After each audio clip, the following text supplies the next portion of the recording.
Bismillahirrahmanirrahim. Assalamualaikum warahmatullahi wabarakatuh.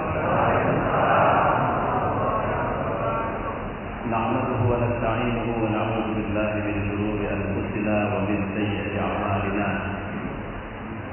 Nusalli wa nusallimu ala nabiyyina wa habibina wa qudwatina Muhammad wa ala alihi wa sahbihi ajma'in.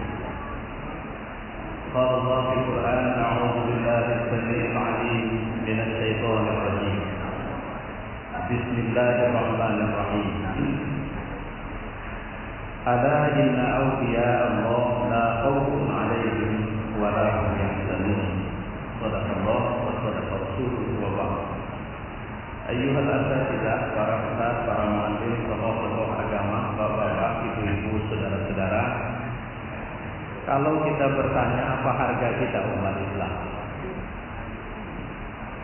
harga kita itu adalah harga yang diberikan Allah Subhanahu wa taala, maka tidak boleh ada orang yang bisa membeli kita dan tidak mungkin mereka bisa membeli kita. Harga yang ditawarkan Allah kepada kita adalah surganya.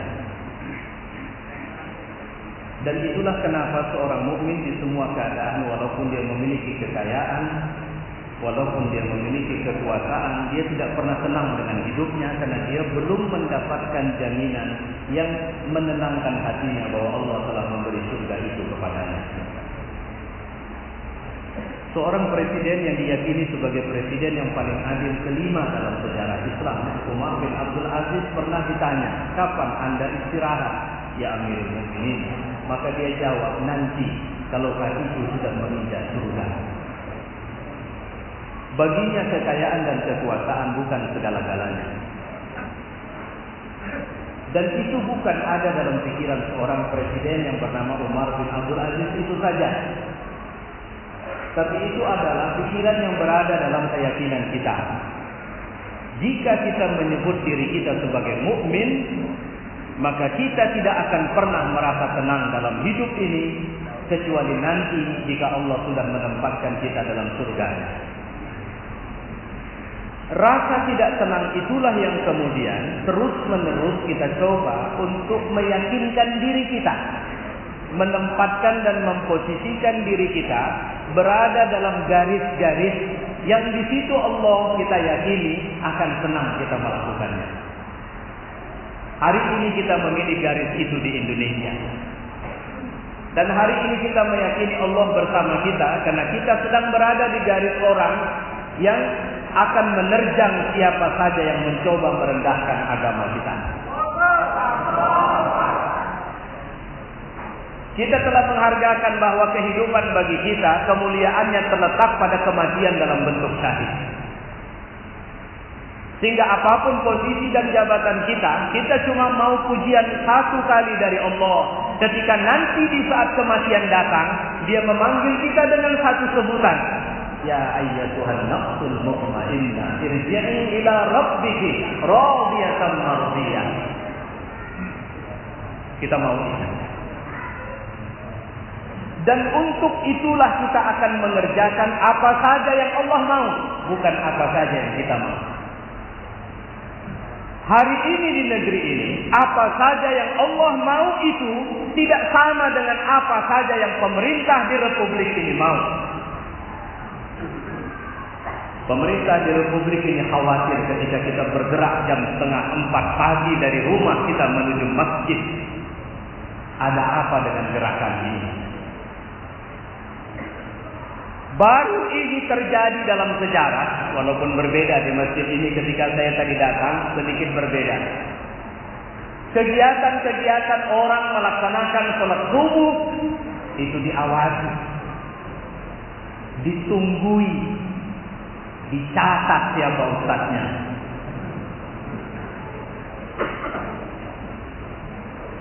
Di-report apa isi ceramahnya. Saya meyakini bahwa polisi-polisi yang hadir hari ini adalah polisi-polisi yang dipersiapkan Allah untuk menjadi polisi-polisinya orang mukmin. Saya meyakini mereka adalah orang-orang yang akan bersama kita terus. Karena seragam itu diberikan oleh Allah sebagai karunia untuk mereka, dan mereka akan ditanya Allah satu hari nanti, untuk apa seragam itu kau pakai? Hari ini kita tidak boleh diam dan memberi komentar, tapi kita harus mulai mengatakan kepada semua orang, atau kepada aparatur, kepada Bapak Kapolri kita, kepada beberapa Kapolda yang ternyata terang-terangan menunjukkan bahwa mereka sepertinya bukan mereka. Mereka menyuarakan suara-suara yang orang-orang yang ingin meredam agama ini. Hari ini kita ingatkan mereka, ada satu ayat dalam Al-Quran, "Tsumma latus'alunna yawma idzin 'anil na'im." Nanti mereka akan ditanya. Dan ada satu Kapolda yang bilang, saya tidak benci Islam karena saya juga haji. Saya tidak mungkin melakukan kriminalisasi dan sebagainya. Saya mau sampaikan kepada mereka, Allah tidak butuh kesaksian lisan. Allah membutuhkan kesaksian hati yang dibuktikan dengan tindakan. Dan hari ini ada satu tugas besar kita, di mana kita tidak boleh lagi karunia yang sudah Allah kasih kepada kita dirampas lagi dari tangan kita. Apa itu? Karunia di mana ulama kita sudah bersama dengan kita. Apapun yang mereka lakukan harus kita lawan. Karena apa yang akan terjadi bagi umat jika umat tidak lagi bersama ulama? Saya selalu mengatakan kemerdekaan Indonesia diperjuangkan oleh orang-orang yang sebahagiannya kita sebut mereka dengan sebutan ulama. Perjuangan pra kemerdekaan yang dikobarkan di berbagai negara, berbagai wilayah di Indonesia, itu juga digerakkan oleh mereka yang kita sebut sebagai ulama. Ingat, siapa itu Imam Bonjol? Adalah orang yang kita sebut sebagai ulama, dan dia menggerakkan umatnya untuk melawan pemerintah penjajah kafir waktu itu. Dan apa yang terjadi? Penjajah kafir itu memaksa kita berpisah dengan ulama kita waktu itu. Imam Bonjol dia asingkan. Apa yang terjadi? Perjuangan kaum Badri pun kehilangan pemimpin. Ketika Diponegoro berperang melawan Belanda, dia mengangkat seorang kiai, seorang ulama, dan dia juga seorang yang fanatik agama. Dia bukan berperang karena masalah tanah. Dia berperang karena sebab syariat Islam dirusak oleh Belanda. Peperangan yang menjadi peperangan tersulit yang dialami oleh Belanda, tapi mereka melakukan strategi yang sama, menjauhkan ulamanya dari umat. Perang itu pun padam.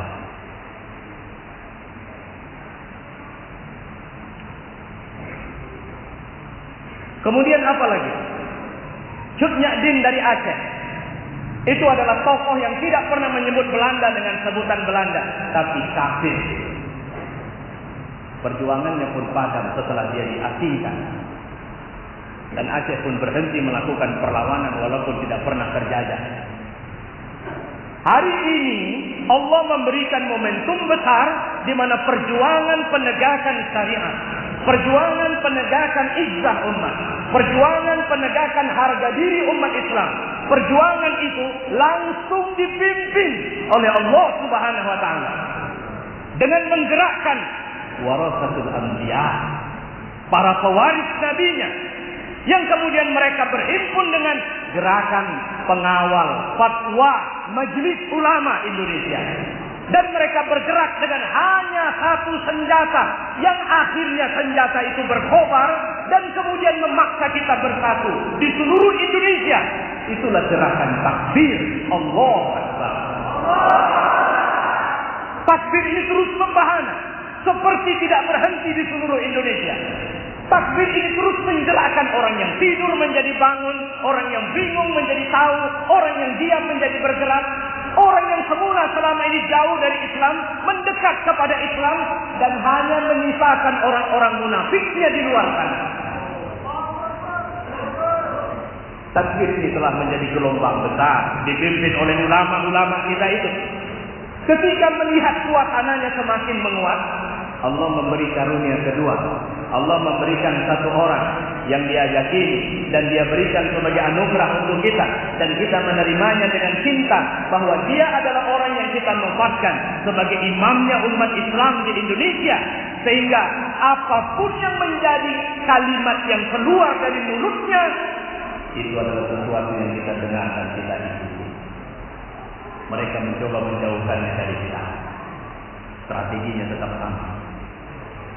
Patahkan kaki ulama, hantam mulutnya supaya dia tidak bicara, butakan matanya supaya dia tidak tahu mengarahkan kita kemana. Tapi saya menyatakan, apakah kita rela ulama kita diperlakukan demikian? Apakah kita rela ulama kita diasingkan dari kita lagi? Apakah kita rela berjalan dalam gelap dan kehilangan petunjuk karena ulama-ulama yang istiqomah itu dijauhkan dari kita?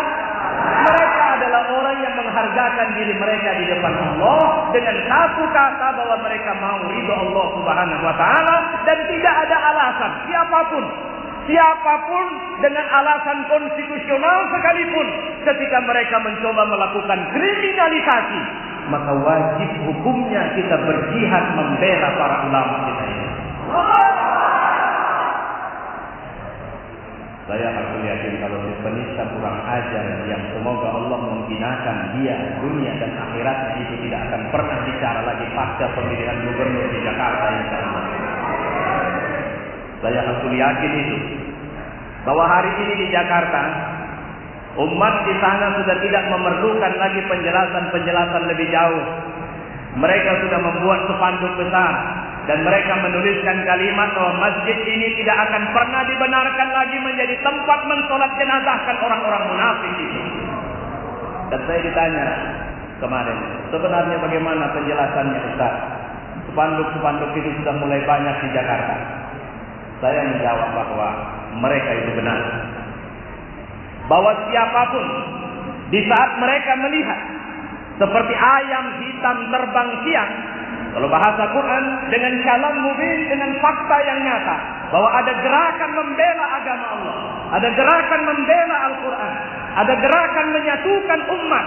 Di saat itu dia malah datang kepada si penista, memberikan pembelaan hadis-hadisan kepadanya dengan dalih bahwa dia muslim, maka ketahuilah bahwa itu munafik hakka. Tidak layak untuk disolatkan kalau dia mati. Kenapa Islam keras sekali? Islam itu bukan keras, tapi Allah yang bilang karakter mukmin itu asyidda'u 'alal kuffar. Kalau bahasa Quran, waghluz 'alaihim, keras sama mereka. Hei orang-orang beriman, atau hai Nabi, harridil mukminin, gerakkan itu orang-orang mukmin untuk melawan orang-orang kafir dan orang-orang munafik itu, dan jangan kasih hati sama mereka. Jadi kalau mereka bilang saya juga haji, bilang saja saya juga haji. Kenapa haji Anda dengan haji saya berbeda? Kalau dia bilang saya jebolan pesantren, bilang sama dia, saya punya jebolan pesantren, bahkan belum jebol dari pesantren. Mereka sudah jalan kaki dari Ciamis menuju Jakarta untuk membela Islam, sementara Anda jebolan pesantren, Anda jebolan Al-Azhar, Anda sekolah Islam, tapi kenapa malah Anda membela kafir? Mana lebih baik anak-anak itu ketimbang Anda? Ini saatnya seperti kata Nabi, lawan mereka dengan hujjah. Maka sering saya bilang, kalau Anda punya sosial media, jangan biarkan sosial media itu hanya menjadi di mana ketika ada respon atau statement orang munafik, orang kafir, kita cuma komen, kita cuma unlike atau like. Hari ini saatnya setiap satu hari harus ada satu status untuk memberikan pembelaan kepada Islam melalui sosial media yang kita punya. Dan kita harus perang dari situ. Jangan mereka yang perangi kita. Jangan mereka anggap kita lemah. Walillahil izzah wa lirasuli wa lil mu'minin. Jamaah yang mulia, itu persoalan. Ada gerakan besar, dan ini selalu saya katakan, ada gerakan besar, dan gerakan ini hadiah dari Allah yang tidak boleh terjadi, di mana akhirnya hadiah ini hilang. Kemarin ada seorang anak muda menuliskan kalimatul tauhid dalam bendera Indonesia. Hari ini pemerintah Indonesia kewalahan harus menerima satu negara yang di mana negara itu benderanya bertuliskan kalimatul tauhid. Jangan takut, Allah bersama kita. Hari ini Raja Salman tidak memilih Sumbawa atau NTB sebagai tempat wisatanya, tapi memilih Bali sebagai tempat wisatanya. Karena kemarin seorang ustadz baru saja dinistakan di sana ketika dia pulang dari satu perjalanan. Hari ini mereka harus babak belur kewalahan untuk menerima rombongan besar 1.500 orang-orang yang datang dari sebuah negeri Muslim, dari negeri Masjidil Haram, dari negeri Nabawi, dari negeri kota Nabi, untuk kemudian menerima dan terpaksa harus menghormatinya sebagai seorang mukmin, bukan sekedar Muslim. Bukankah kita melihat bahwa ini pembelaan Allah kepada kita? Bukankah sebenarnya Allah tidak meninggalkan kita? Bukankah sebenarnya Allah menyertai kita terus? Bukankah sebenarnya kita yang harus memilih tetap berada dan sabar dalam barisan ini, atau kemudian kita mundur ke belakang? Kemarin ulama kita itu mengatakan bahwa tenanglah saudara, kita sedang melakukan kompromi, bahwa gerakan kita mengarah. Kemarin mungkin kita begitu tegas berkonfrontasi, hari ini ternyata orang yang kita konfrontasi itu masih saudara kita. Baik kita kompromi sampai kita ketemu dengan manusia-manusia atau setan-setan yang mengendalikan saudara-saudara kita ini. Dan hari itu kita sudah bisa mengatakan kita jihad melawan mereka. Jadi bukan jihad melawan polisi atau TNI, tapi jihad bersama polisi dan TNI untuk melawan kekuatan yang ingin memeras Indonesia sampai kemudian merancurkan tulang kita. Kita tidak akan benar. Ingat, ketika kita memerdekakan Republik ini, para ulama kita mengeluarkan satu statement, dan itu bukan hadis. Hubbul watan minal iman. Saudara-saudara, mencintai tanah air itu lebih, atau itulah bahagian dari iman. Bukankah sebenarnya bumi ini bumi Allah? Dan bukankah sebenarnya kita menjadi muslim, tugas kita adalah menegakkan kebenaran, menghancurkan kezaliman? Dan bukankah sebenarnya kekuatan dan harga diri Islam kita di mata Allah bukan karena banyaknya kita sujud, tapi setelah sujud kita tanha anil fahsya'i wal munkar? Bukankah sebenarnya ketika mereka mengatakan atau kemudian mereka melucuti senjata dari tangan kita, seperti saudara-saudara kita di Palestina, bukankah ketika mereka menghabisi kita tidak ada senjata, tidak ada kayu untuk memukul? Bukankah hakikatnya diri kita adalah senjata yang dipersiapkan Allah untuk menghadapi kekuatan perlawanan orang-orang kafir itu sebenarnya? Bukankah kita inilah orang-orangnya itu? Bukankah kita yang hadir di sini adalah orang yang selama ini hati kita diisi dengan keprihatinan, dengan kemarahan, dan kita melihat ketidakbenaran itu terang-terangan tegak di negeri ini? Dan bukankah sebenarnya bagi kita harga nyawa kita adalah sangat tinggi? Kematian seorang mukmin adalah harga tinggi di mata Allah, yaitu karena kita datang sebagai syahid. Bukankah kita sudah mempersiapkan diri sebagai syahid? Bukankah kita menyatakan bahwa diriku, hartaku, hidupku, matiku, semua yang kumiliki adalah milikmu, wahai Rabbul Alamin? Dan aku sudah bersyukur ketika kau memilihku pada posisi seperti ini. Berapa banyak orang mukmin hari ini? Berapa banyak mereka yang menyadari masalah ini? Berapa banyak mereka yang menyadari bahwa kita sudah berada di pintu akhir zaman? Dan semua ulama dunia mengatakan bahwa kita tengah menantikan datangnya seorang pemimpin adil yang kita sebut dengan Al-Mahdi. Maka saya selalu mengatakan, maukah kalian berada dalam kafilah orang-orang yang menyambut kedatangan Al-Mahdi, atau juga menjadi tentaranya menegakkan agama Allah? Dan itu harus kita lakukan dari negeri ini, mulai dari sekarang ini. Sehingga nanti Indonesia ada seorang presiden yang tidak sulit kita temui, karena dia selalu 5 kali sehari di masjid. Kita menemukan gubernur yang tidak sulit kita menjumpainya harus naik ke lantai 10 atau lantai 11. Karena kita hanya menanti di waktu sholat zuhur di samping gedungnya itu, bahwa dia menjadi imam dalam sholat-sholat kita. Bukankah kita menginginkan seorang gubernur yang juga bisa mengingatkan kita, hei saudara, takutlah kalian kepada Allah? Sehingga kita bertanya, bagaimana dia mengingatkan kita untuk takut kepada Allah, sementara dia berada di posisi yang sangat mungkin dia tidak takut sama Allah?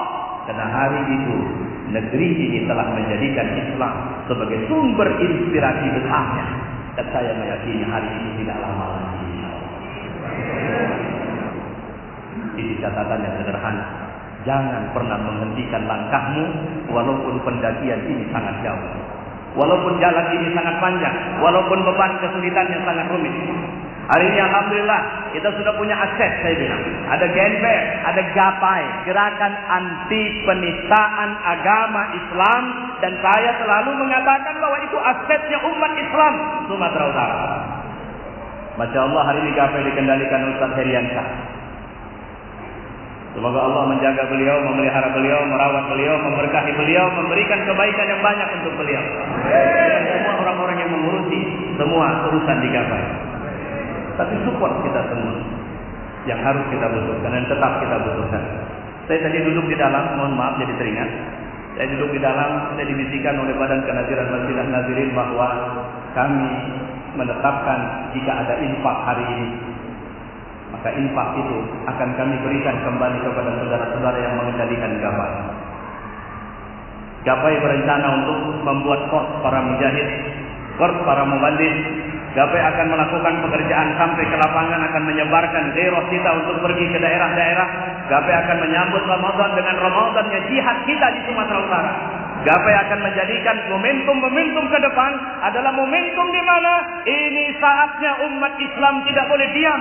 Ini saatnya umat Islam harus bangkit, dan ini saatnya kita menunjukkan harga besar kita sebagai umat Islam. Maka saya mengingatkan kepada kita, jika masih ada rezeki yang tersangkut dalam kantong bapak-bapak, jangan biarkan bawa pulang lagi. Kasih dan berikan kepada infak dakwah, dan niatkan.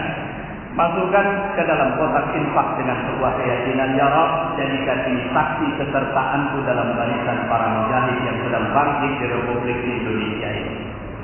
Karena saya selalu mengatakan begini. Saya selalu mengatakan ada 5 event. Dari Oktober 411, 212, 112 dan yang terakhir kemarin. Maka peristiwa 212 adalah peristiwa yang memberikan isyarat proklamasi bangkitnya kekuatan Islam di Indonesia, dan kita tetap akan bergerak dan terus bangkit bersama atau tidak bersama dengan pemerintah Republik Indonesia, walaupun kita menginginkan bersama terus dengan pemerintah Republik Indonesia. Yang saya maksud atau tidak bersama, walau mereka tidak ridho sekali. Karena kita tidak peduli makhluk yang tidak ridho, kita hanya peduli Allah yang ridho sama kita. Kedua, 212 adalah isyarat bukan sekedar kita bangkit, tapi tarbiyah yang Allah berikan kepada kita di Indonesia untuk akhirnya kita tidak sekedar mengembalikan Indonesia umat Islam pada izzahnya, tapi kita insya Allah sebagaimana isyarat, sebagaimana prediksi, sebagaimana apa yang menjadi firasat para ulama-ulama dunia, bahwa Indonesia akan memimpin pergerakan dunia Islam bangkit di seluruh dunia hari ini. Kemarin saya ketemu dengan seorang tokoh dari Jakarta. Beliau mengatakan, Ustaz, ketahuilah, dan banyak orang yang tidak tahu, bahwa sebelum 212 kemarin, 1 atau 2 hari sebelumnya, itu terjadi pertemuan ulama sedunia di Jakarta yang disponsori oleh Majelis Ulama. Saya adalah anggota Majelis Ulama, kata beliau. Hasil keputusannya, walaupun tidak dituliskan sebagai rekomendasi, semua ulama-ulama dunia itu menitipkan kepada Indonesia, kepada ulama Indonesia, pimpinlah kami untuk bangkitnya kekuatan Islam dunia.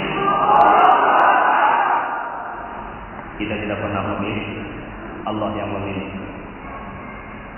Kalau ada orang mengatakan aku tidak suka Habib Rizik Syihab, ternyata banyak sekali masalah. Saya mengatakan, siapa orang yang layak kita rujuk di akhir zaman, di saat fitnah banyak melanda? Satu hadis yang diisyaratkan oleh Rasulullah, pergilah kepada orang yang paling dibenci oleh penguasa zalim, maka itulah orang yang layak kau rujuk hari ini. Maka hari ini, siapa orang yang paling dibenci oleh pemerintah di Republik ini? Habib Rizik Syihab. Dan beliau adalah imam yang sudah didaulat oleh sebahagian besar umat Islam untuk memimpin pergerakan Islam di Indonesia. Saya mau tanya, apakah kita mencintainya karena Allah? Izin Allah, kita akan mendapatkan cintanya. Karena satu hari seorang sahabat datang kepada Nabi SAW dalam posisi badannya bergetar dan wajahnya seperti tidak stabil. Nabi bertanya kepadanya, ada apa denganmu wahai saudara? Dia menjawab, ya Rasulullah, jika ada hari aku tidak bisa melihat wajahmu, maka aku merasa seperti demam. Itulah kenapa aku berburu dari rumahku hanya untuk melihatmu ya Rasulullah. Apakah kena cintamu kepadaku? Ya. Aku khawatir jika hari sudah berubah, jika mahsyar sudah dibentang, jika orang-orang mukmin sudah dimasukkan dalam surga, dan jika engkau sudah berada dalam janji Allah, dalam surga Allah, aku khawatir tidak bisa lagi bersamamu dan melihatmu ya Rasulullah. Apa kata Nabi? Kau akan bersama dengan orang yang kau cintai satu hari kelak. Maka saya mengatakan, periksalah cintamu kepada siapa cinta itu diberikan. Jika ternyata kita masih lebih cinta kepada harta, apa yang bisa dibuat harta nanti di akhirat? Jika kita ternyata masih lebih mencintai jabatan, apa yang bisa dibuat jabatan nanti di akhirat? Lihatlah bagaimana frustasinya Fir'aun untuk menyiksa seorang yang tidak punya jabatan. Dia hanya kuli di istana, Masyitah. Tapi Fir'aun galau. Fir'aun tidak memiliki kekuatan untuk bisa menghentikan keyakinan yang sudah tumbuh di hati Masyitah dengan satu kalimat, Bismillah wa halaka Fir'aun. Dengan nama Allah dan celaka Fir'aun. Siapa yang ngomong? Seorang kuli rendah dalam istana kerajaan dari seorang manusia yang menganggap dirinya Tuhan. Tapi dia tidak bisa menghentikan keimanan seorang manusia. Saya yakin Bapak bukan kuli. Sebahagian Bapak memiliki harta, sebahagian memiliki pegawai. Bagaimana jika keimanan bersarang dalam hati Bapak seperti Masyitah? Maka apa yang akan terjadi bagi negeri ini? Ketika ada orang mengajak kita melakukan ketidakbenaran, kita akan mengatakan tidak demi Allah. Karena selembar tubuhku ini akan berhenti satu hari nanti dengan kematian. Dan terhinalah kematian itu ketika Allah marah kepadanya. Aku memilih kematian sebagai syahid. Allah sudah buka lebar. Allah sudah buka pendaftarannya. Kita bisa membayangkan kalau Bapak punya uang. Tadi saya bicara dengan salah satu tokoh dari Gapai. Kalau kita punya uang, kalau kita punya kekuatan, kita bisa melihat ada satu rumah sakit yang dikelola oleh dokter-dokter muslim, yang kemudian mereka akan mendedikasikan pengelolaan rumah sakit itu secara profesional bagi umat Islam yang mungkin mereka tidak punya uang. Tapi mereka menjadi tanggung jawab kita. Kenapa Allah mengatakan, ya Muhammad, aku sakit, kenapa tidak kau kunjungi? Kenapa tidak kau obati? Aku lapar, kenapa tidak kau kasih makan? Aku menderita, kenapa tidak kau hibur? Nabi mengatakan, ya Allah, bagaimana itu bisa terjadi? Karena aku bersama orang lapar, aku berada di antara orang sakit, aku berada di tengah-tengah orang yang menderita ya Muhammad. Apa yang kita sudah buat kepada Rohingya, kepada Syria, kepada Irak, kepada Palestina, kepada Thailand, kepada Filipina, kepada semua umat Islam yang dinistakan. Apa yang sudah kita buat kepada gerakan-gerakan kristenisasi yang terjadi di Republik ini, kepada upaya meminggirkan agama dan syariat dari kehidupan kita, kepada orang-orang munafik yang memimpin negeri ini. Apa kita hanya diam sementara Allah telah memberikan keimanan kepada kita? Apa kita hanya akan jadi pecundang? Jawabannya tidak. Kita akan terus bergerak dan terus bergerak. Gerakan subuh ini akan menjadi gerakan yang fenomenal. Kita akan merasakan bahwa harga merasakan kenyamanan dan ketenangan kumpul bersama orang beriman itu jauh lebih nikmat dari pergi wisata ke tempat yang paling nikmat sekalipun di muka bumi. Sampai datang masanya bahwa wisata terbaik bagi seorang mukmin adalah jihad fi sabilillah. Kematian yang paling mudah dan tanpa rasa sakit yang Allah berikan hanya ada di arena wisatanya orang beriman ini. Kematian sebagai seorang mujahid yang syahid. Tinggal ambillah pilihan. Mau berwisata terus-menerus di jalan Allah? Kalau mau, maka terapkan apa yang dibilang Allah dalam surat Maidah ayat 54 itu. Atau yang dibilang dalam surat Al-Mujadilah ayat terakhir bahwa ulaika hizbullah. Mereka itu adalah tentaranya Allah. Saya bertanya, apakah kita siap menjadi tentara Allah? Apakah kita siap menjadi jundullah? Apakah kita siap menjadi hizbullah? Allahu Akbar. Assalamualaikum warahmatullahi wabarakatuh.